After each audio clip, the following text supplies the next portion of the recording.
right, everybody. It's time. Let's get started. Good afternoon, folks. Welcome to the North Carolina Museum of Natural Sciences, and welcome onto the museum's YouTube channel as well if you're tuning in online. This is Dino Dig Live, a fantastic opportunity that we take every summer here at the museum. We have experts that work in our museum in paleontology. You can see them all over the museum all the time. We've got the Paleontology Research Lab on the 3rd floor of this building, the Nature Research Center. We have the SECU Dino Lab within Doodling Dinosaurs here on the 1st floor. And then, tucked away in the basement underneath the building next door, we have more labs and collection space. And joining me today to share with us some of the work that they are doing collecting fossils in the wild all summer long is the collections manager for paleontology. And going to be joining me on screen. Well, actually, no. Here he is, everybody. Sean Moran is joining us from the wilds of Nebraska, where apparently there are fossils to go out and collect. Sean, welcome to the Daily Planet Theater from Nebraska. Thanks, Chris. Yeah, we have many fossils out here. So thanks for the welcome. We're out here in the very northwestern tip of Nebraska in Sioux County. It's going to be a hot one today, but we've had pleasant weather for the last week and a half or so since we've been out here. Right now it's overcast, so I'm hoping it stays like that for a couple hours or so, but we're having a great time so far. Amazing stuff. So as part of this program, everybody, whether you're watching here in the theater or if you're watching online, you've got the opportunity to ask your questions and learn more about what it's like to be a paleontologist, the types of work that our scientists actually do when they go out in the field, and as well as the work they do here inside the Museum of Natural Sciences when they're not in Nebraska or New Mexico or Utah or Mongolia, what they do here in the museum too.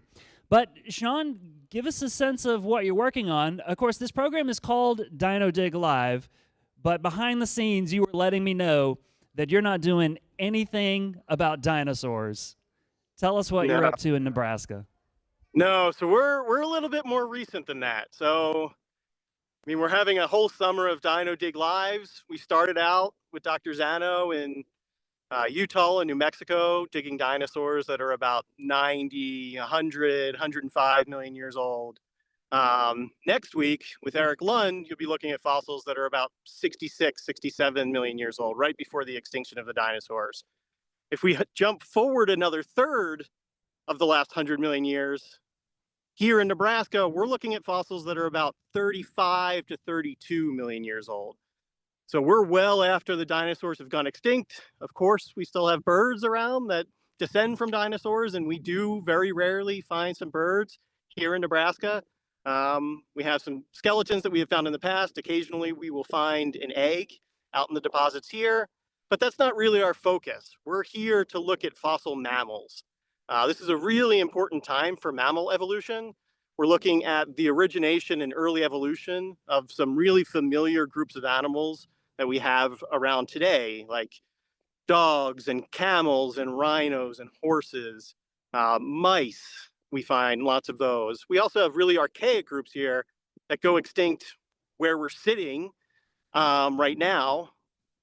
And those are things like these big thunder beasts, the brontotheres. These are things like these really archaic carnivores called creodonts, specifically hyenodon is what we get here. So it's a really interesting time for mammal evolution. And we're looking at this period of climate change globally, where we go from a greenhouse Earth from the last 66 million years from the extinction of the dinosaurs to here.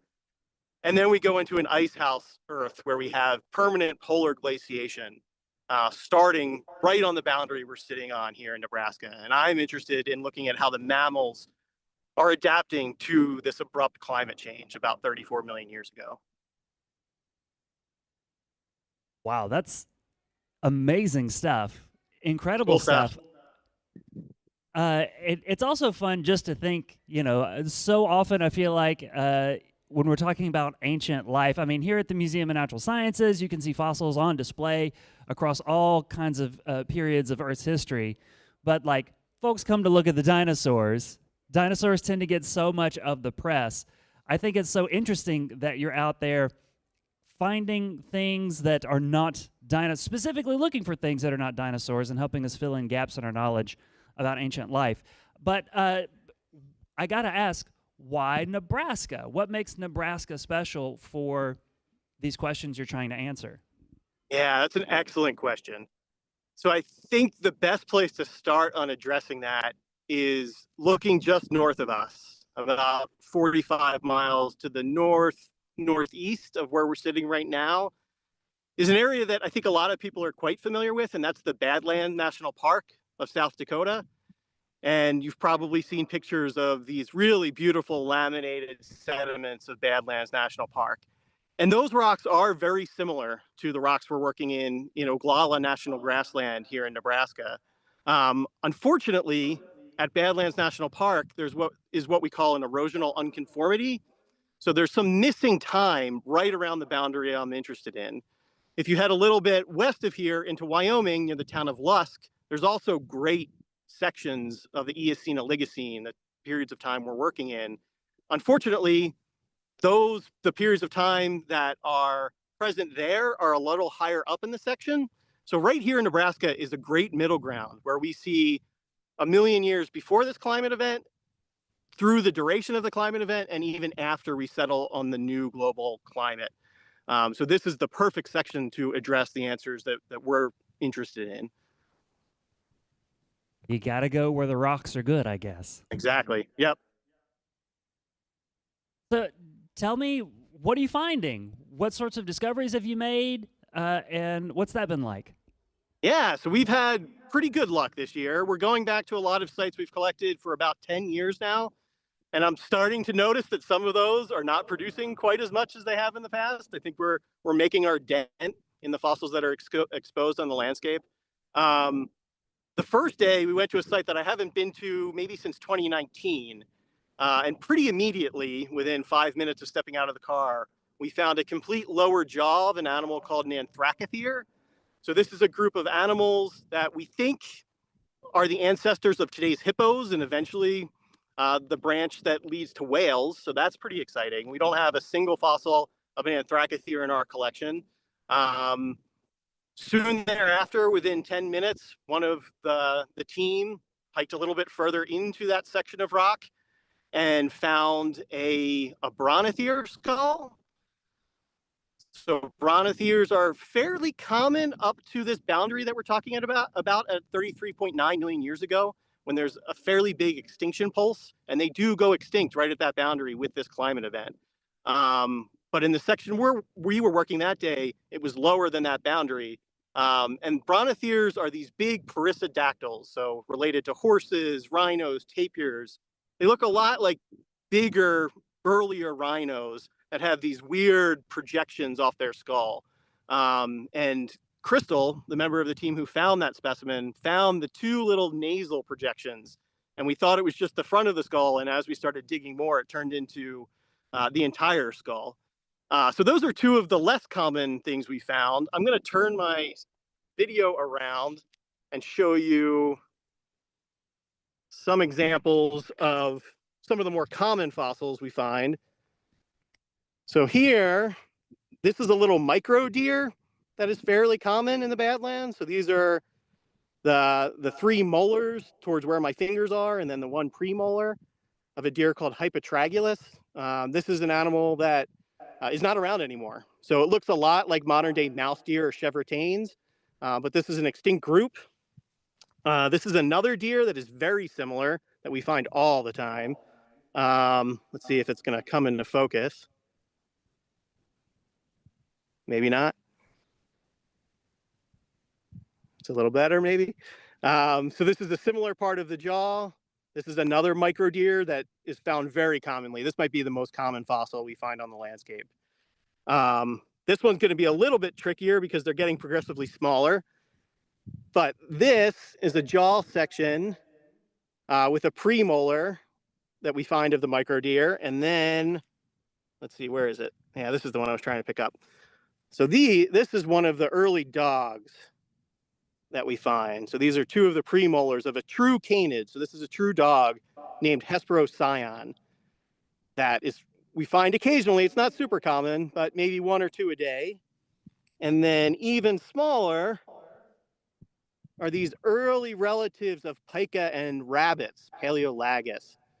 So we have a whole range of fossils that we find in terms of size, from the brontotherian skull, which is maybe 4 feet long, all the way up to these smaller specimens that can be microscopic. So we also collected a bunch of sediment in bags to bring back to the museum to try to screen wash and see if we can find fossils that we can't even see out in the field. They're so small. Those finds are amazing.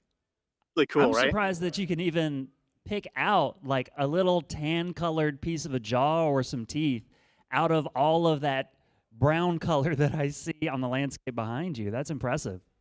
Yeah, it can be tough. It takes some time for people who have never been out here before to develop a search image.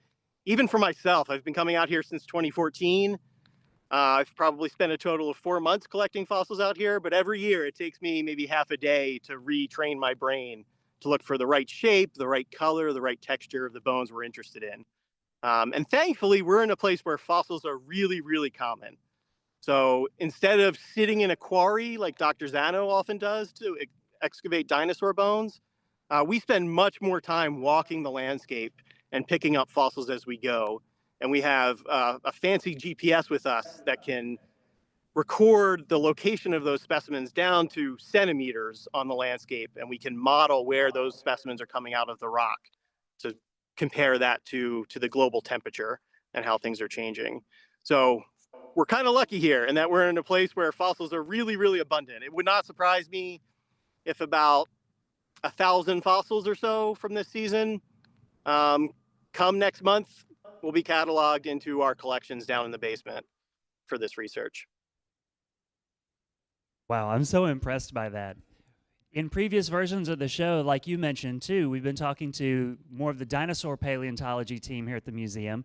Yeah, they've been in Utah and New Mexico, and they're always like sitting in a big hole in the ground that they've dug up, and there's big dinosaur bones, sometimes small ones too, and they're hammering and chiseling away and brushing away sediments, and then they're jackhammering the rock in order to get dinosaur bones out of the ground. This sounds very different.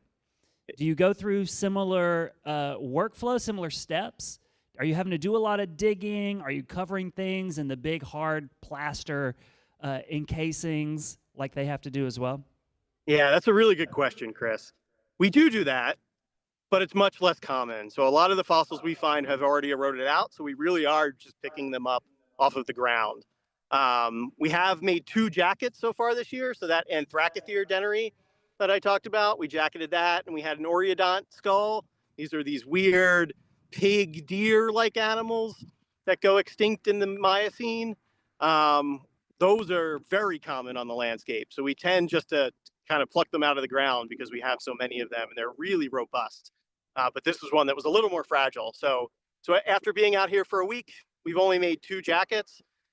We found a new site, so you can kind of see, let me see if I can do this, this line of cottonwoods behind me, right there. So we found a bone bed sort of on the other side of those of a bunch of brontotherian skeletons.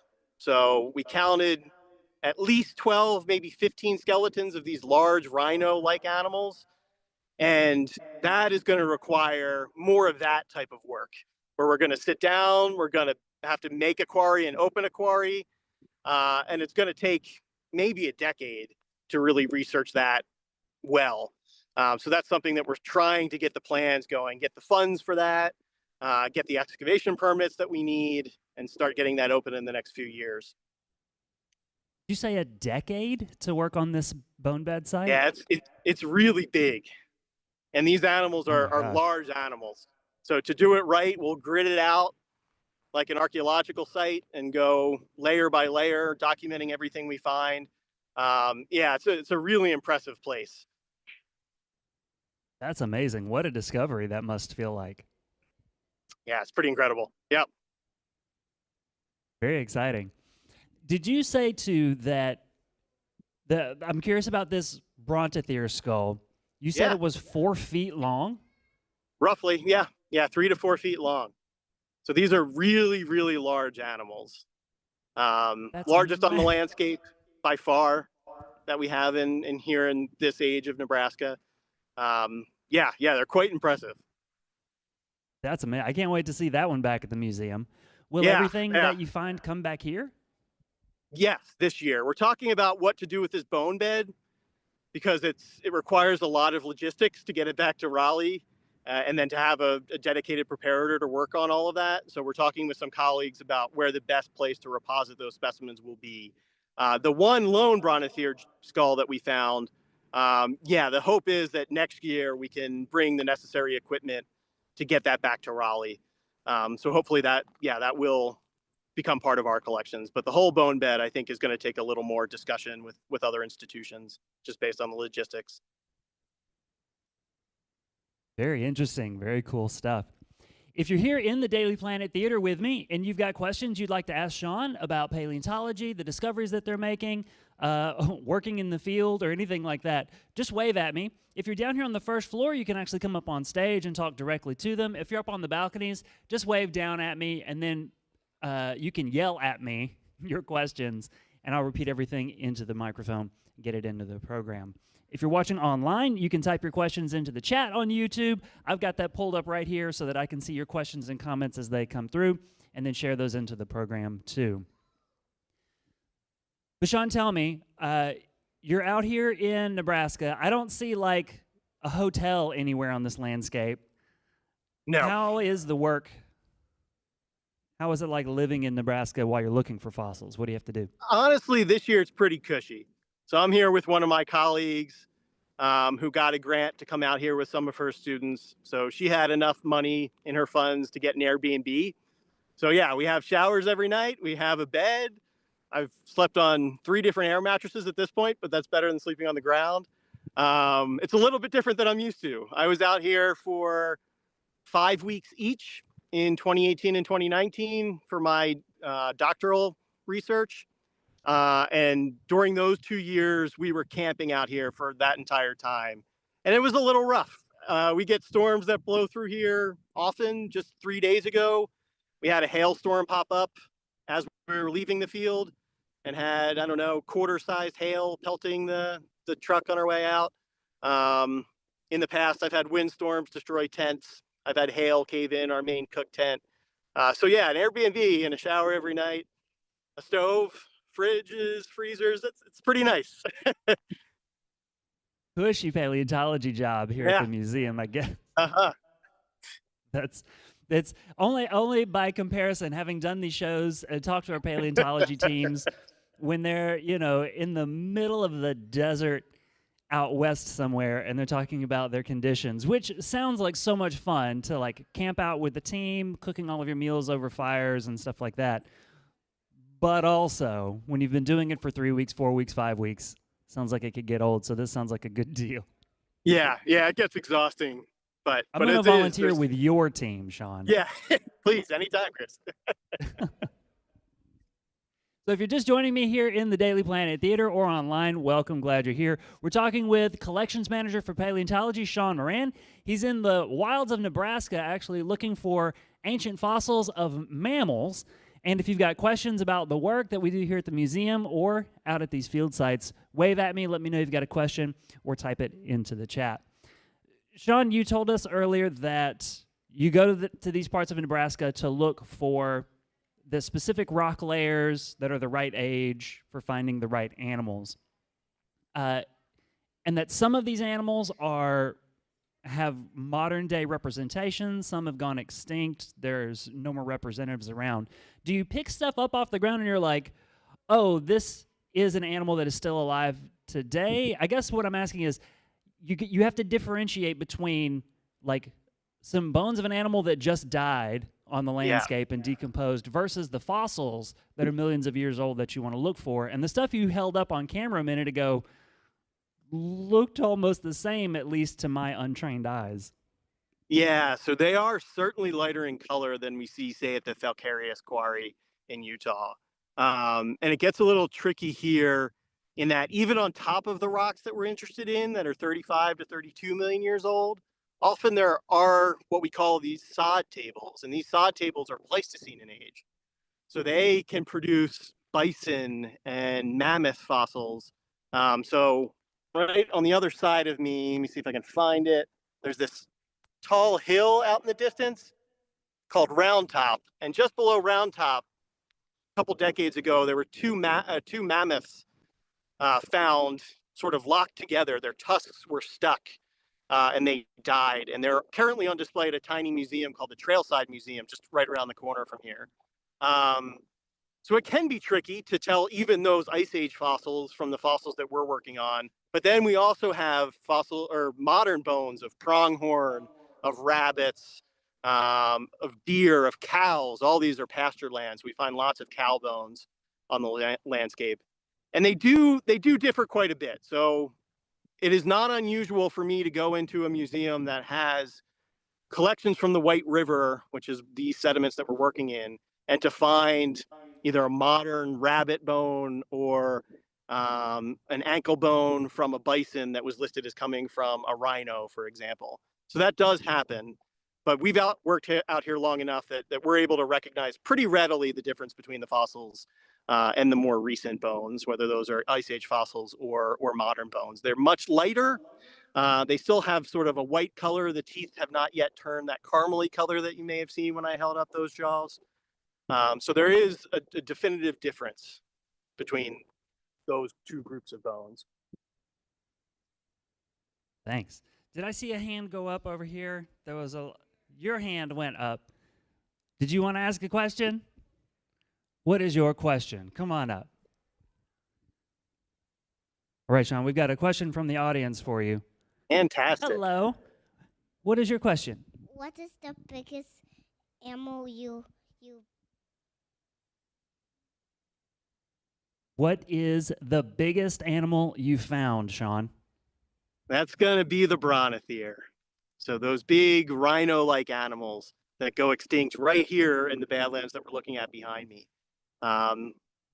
They're probably close to twice as big as any other animal we have on the landscape. We have other big animals. We have these big terror pigs, these anthelodonts. The anthracotheres are quite big. We have some hornless rhinos that are quite large, but all of those are about half the size of these big brontotheres that we have. Any of that stuff live in North Carolina as well? Like, you've gone out west to look for these ancient mammals. Did we have any of that stuff here in our backyards? Yeah, that is an excellent question. So just a month ago, 2 months ago, we had a paper come out where we looked at fossils from a site in eastern North Carolina, which is fairly rare to have land mammals in eastern North Carolina. And that site, which dates to about 21 million years old, so about 14 million years older than what we're looking, or younger, more recent than what we're looking at here, we found a tooth of an anthracothere, one of those hippo-like animals in those fossils. And we also found a molar of an entelodon that was much, much larger. One of those big terror pigs was much larger than the entelodonts that we have 35, 34 million years ago. Are you saying terror pig? Terror pig. Terminator pig is another good name for them. Terminator pigs. Yeah, they're okay. weird looking animals. I'm going to put Pretty that in my scary. Google later. We'll see what happens. All right, let's get another question from the audience. Come on up if you'd like to talk right to Sean. animal caught a giant rodent, and it's like bigger than any capybara? Yeah, so there are certainly fossil records of really, really large rodents. The rodents we have here in Nebraska are pretty similar to rodents that we see today in North America. So we have early beavers that are a little bit smaller than today's beavers. We don't have giant beavers like Castoroides that we have in the Ice Age of North Carolina even. We have lots of little rodents, mice-sized rodents. We have a rodent that is squirrel-sized called Ischiromes that's pretty common.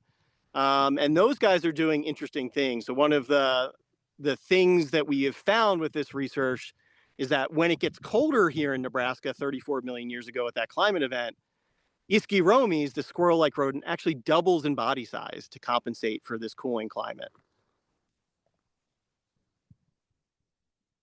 Very interesting stuff.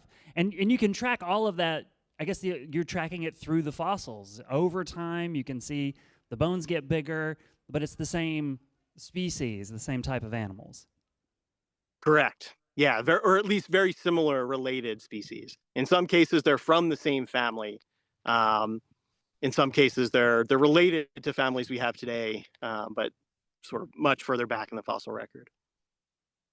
Fun stuff. Let's get another question.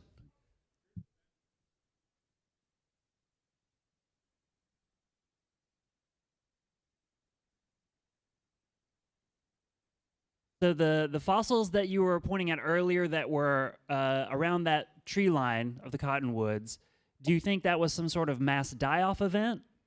It seems likely. We're not really sure yet. We've just looked at it for maybe an hour.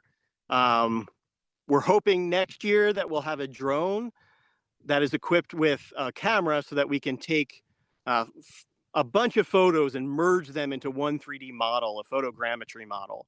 So we have spent very little time at that site, but our hope is that by excavating and looking at the geology of that site, that we'll be able to answer some of those questions. I think it's likely. A lot of times, we'll find an isolated tooth or an isolated limb bone of a brontotherium. Occasionally, we'll find a single jaw or a single skull, but it is extremely unusual, maybe unprecedented, at least in this age, to find a bone bed as rich as this with pretty much only brontotheriums. I think we found one of those little micro deer, one of those little rhinos, but not much else. So it seems to be a mass die-off. We're not really sure yet. It's going to take a lot more research to start answering those questions. Great question. Let's do another.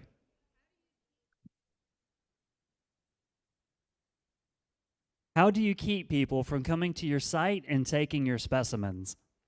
Good question. So we work on a federally protected site. So this is the Oglala National Grasslands that is managed by the U.S. Forest Service. So we are required every year to get permits to come out here to say exactly where we'll be collecting in the grasslands. Anybody who doesn't have a permit is not allowed to take fossils. I'm not saying that that doesn't happen and that fossils are not poached, because we know it does. We see evidence of it out here. There was a survey in the 90s that saw a couple dozen poachers over the span of a year, but the U.S. Forest Service has enforcement agencies to minimize that. But there are other researchers that we're either working with or not working with who also have permits to come out here.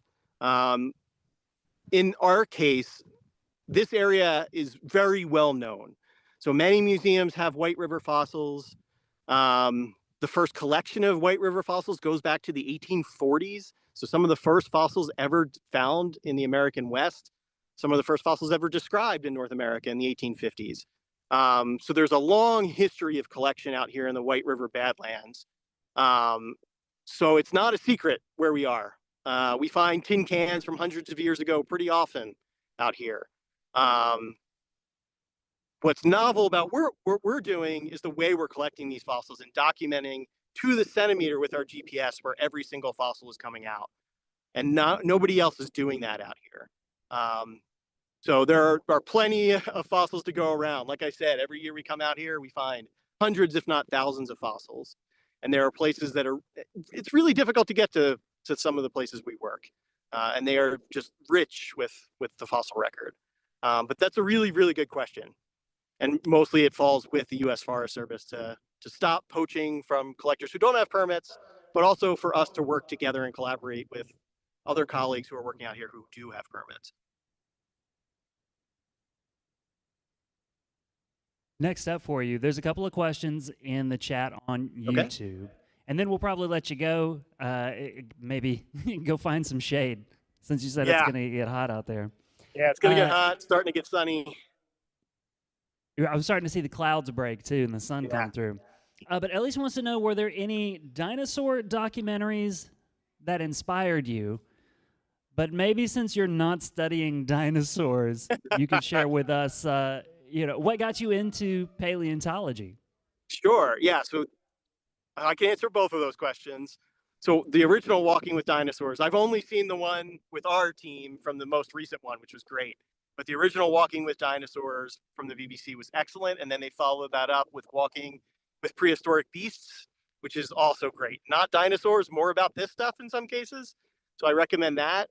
I grew up in the Jurassic Park era, so that first inspired me in terms of my love for paleontology. I think I was in maybe second grade when the original came out. And then my interest in paleo sort of wavered for a couple years, and then it was in fifth grade when I had a teacher bring in an archaeologist who was working in India on some ancient archaeological sites, and that got me really excited about the study of past life. In the case of a fifth grader, it's really difficult, other than going to museums, to work on the history of human life, of human civilization. So it's much easier to go into a creek, for example, in New Jersey, where I grew up, and collect shark's teeth. So in middle school, I started getting more and more interested in becoming a paleontologist. And I did do a lot of dinosaur work. So in college, I was interested in the stuff that Eric will be talking about next week, and I did a lot of work in the Hell Creek Formation. And then in grad school, my advisor, who I was working with, was a mammal person, and that turned me from dinosaurs to mammals. Now that is my interest now, is understanding mammal evolution and why the ecosystem looks like it does today by looking at the past. Great question. Excellent, excellent questions. It looks like we've got time for one more, so I'm going to grab one question here out of the chat. Well, Milo asked about your favorite dinosaur. Maybe you can give us that one. But also, what's the thing you're most looking forward to finding or hope that you find in your exploration? Yeah, good question. So my favorite dinosaur is Dryptosaurus. So Dryptosaurus was found 2 miles from the house I grew up in the house that some of my family still lives in South Jersey. So that is very near and dear to my heart. In terms of what I'm most looking for, the questions I'm asking, I'm interested in collecting as many fossils as I can from across the geology here, so we can see how things are changing across the landscape. Like I was saying, this area has been collected for almost 200 years. So it is very, very unlikely that we find a new species. Certainly possible, but very unlikely. So anything new to science would be super exciting. Other than that, I'd really love to find one of those Terminator pigs this year. We found a couple skulls that went back to the Florida Museum when I was a grad student there about 5 years ago. But we don't have any for our collection yet. So I'm sort of hoping in the last week that I'm out here, we're able to find a hell pig to bring back. Very exciting stuff. Well, we'll all keep our fingers crossed for you that you can bring home one of those Terminator pigs. Hope it happens. Hope it happens for you. Sean, thank you for taking time out of your field work, time out of your day to call us here back at the museum, give us an update, share some cool fossils with us, and let us know what you're getting up to. Very exciting stuff. Thanks, Chris. Thanks, everybody, for joining. Appreciate it. Good luck out there. Stay safe. Do your best to stay cool in the 115 degrees. Yeah, it's going to be a brutal one today. See how it goes.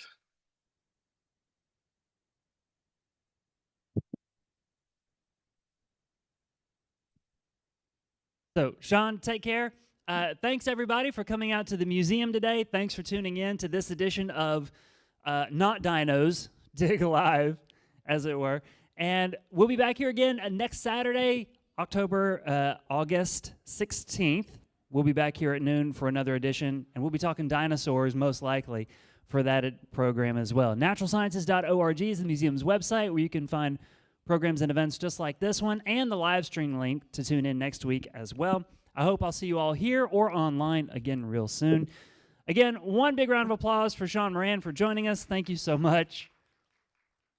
Have a great rest of your Thursday visit to the museum, everybody. Bye.